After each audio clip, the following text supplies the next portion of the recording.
বন্ধুরা সকালবেলা daily routine শুরু করে দিলাম। দেখো আমি ঘুম থেকে উঠে এইটা দাঁত ব্রাশ করে চিয়া সিডটা খেয়ে নিলাম, কারণ আমি সকালবেলা আগে খালি পেটে একটু উষ্ণ গরম জল করে চিয়া সিড খাই। তারপরে এসে গেছি বাগানে। বাগান বলতে আমাদের বাড়ির সামনে ফুল গাছগুলো আছে, আর এই যে ফুল গাছটা দেখছো না, এটা খুব ছোট্ট, আমি বাড়ির থেকে নিয়ে এসেছিলাম।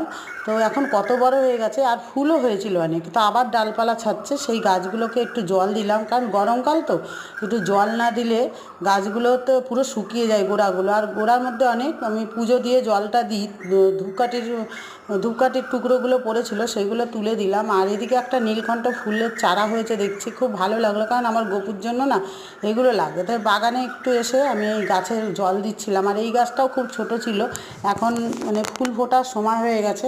তারপরে ঘরে এসে 1 ঘন্টা পরে আমি চা খেলাম, কারণ চিয়া সিড খাওয়ার পরপরই চা খেতে নেই। আর আমি এটা চিনি ছাড়া চা, কারণ আমি ফ্লাক্সে করে রেখে গেছিলাম।